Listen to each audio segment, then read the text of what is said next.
Et oui les filles, c'est Léa et vous le voyez bien, je suis bien entourée. Il y a Laureline à ma droite, ça va Laureline? Ça va très bien. Et Magali Jablonski à ma gauche, notre psychologue. Ça va Magali? Ça va, merci. Bah voilà, vous l'avez compris, c'est donc l'heure du psychologue. Vous pouvez poser vos questions préférées à Magali sur fitv.com. Elle est là pour y répondre tous les jours dans Kawaii.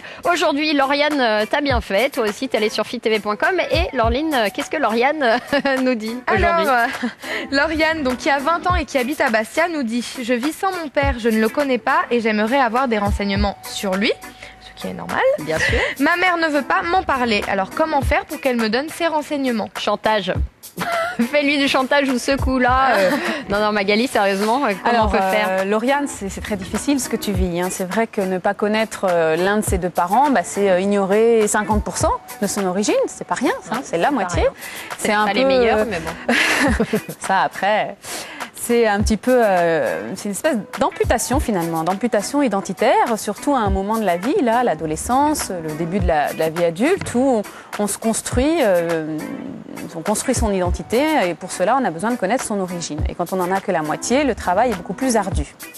Alors, moi, ce que j'ai envie de te conseiller, Lauriane, c'est quand même d'essayer de discuter avec ta mère sur les raisons pour lesquelles elle ne veut rien te dire. Parce qu'elle a peut-être des craintes, des peurs ou encore des colères très profondes vis-à-vis de ton père.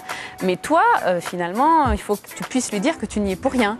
Que tu es venue dans ce couple qui déjà n'allait plus bien ou qui s'est séparé suite à ta venue, mais que toi, de toute façon, tu n'y es pour rien. Et qu'aujourd'hui, cette situation te fait énormément souffrir. Il faut que tu puisses faire entendre à ta mère ta souffrance. Ça me semble essentiel. Ah oui, et puis c'est bizarre que sa mère soit réticente quand même pour... après, chacun son opinion. Mais en tout cas, moi, j'ai entendu dire que si tu connaissais soit la dernière profession de ton père, soit sa dernière adresse, t'appelles tout simplement la mairie de ce pays ou de cette région. Et souvent, ils ont des renseignements. Alors voilà, ce qu'il y a, c'est qu'il faut avoir au moins un petit ou deux petits renseignements. Là, il semblerait que la maman de Lauriane fait barrage. Ouais. Donc, Lauriane, finalement, moi, j'ai envie de t'encourager à mener ta petite enquête, comme le suggère Léa, à questionner les membres de ta famille, les grands-mères, les oncles, les tantes, parce que cet homme, il a quand même bien dû être connu à un moment ou à un autre de ta famille.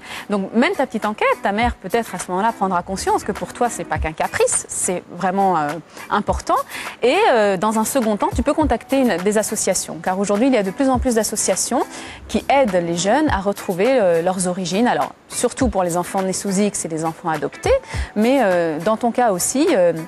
il y a des actions qui peuvent être menées pour t'aider à retrouver ce père. Et puis il y a des émissions où la vérité est au bout du couloir qui peuvent aider. Non mais c'est vrai. Non mais c'est vrai, mais c'est difficile quand même parce que elle se dit donc elle va chercher à droite, à gauche pour trouver la vérité entre guillemets, alors que la personne avec laquelle elle vit, sa mère, pourrait lui donner, tout simplement. Oui, alors elle est tiraillée entre deux souhaits, le souhait de continuer à vivre d'une façon sereine avec sa mère et le souhait de connaître son origine, d'où elle vient. Légalement, elle n'a pas des droits si le père l'a reconnu, par exemple. Alors, si le père l'a reconnu, oui, elle doit pouvoir retrouver son identité. Maintenant, depuis juillet dernier, juillet 2006, si elle retrouve son père, elle peut intenter une procédure pour être reconnue par cet homme-là. Donc, ça dépend si elle est majeure ou mineure. Là, elle a 20 ans, elle est majeure. Donc, elle a jusqu'à sa 28e année, donc 10 ans après la majorité, pour intenter une action de recherche de paternité. Ouais. Ah oui, c'est bizarre. C'était 2 ans avant, maintenant c'est 10. Ah bon? Donc on y gagne. D'accord. Donc il faut qu'elle soit conseillée par un avocat, puisque c'est quand même une procédure juridique importante. En plus, il y a souvent un test de paternité qui s'accompagne de cette démarche, donc il faut que... Qu'il peut refuser, non? Normalement, ça après c'est l'avocat qui verra en fonction des éléments du dossier, mais s'il y a des preuves vraiment tangentes que cet homme-là est le père, a priori, il doit se tenir au test. Ok, donc en conclusion, Lauriane, le plus simple, ce serait quand même d'essayer de soutirer les informations à ta maman, de lui faire comprendre que pour toi, c'est important de connaître ton père, peu importe les relations qu'elle entretient encore aujourd'hui avec lui. Et sinon, il y a toutes les solutions secondaires, peut-être plus délicates, puisque c'est procédural et tout que tu as dit, Magali, mais que tu peux entreprendre jusqu'à 28 ans. Donc, tu as le temps, en même temps, 20 ans, 28 ans. Tu as le temps d'y réfléchir, en tout cas. J'espère qu'on t'a aidé, qu'on a répondu à tes questions. Et bon courage pour la recherche de ton papa. En tout cas, s'il nous regarde, Lauriane, 20 ans de Bastia, vos recherches. Voilà. Sinon, pour vous les autres, les filles, n'hésitez pas à aller sur fitv.com.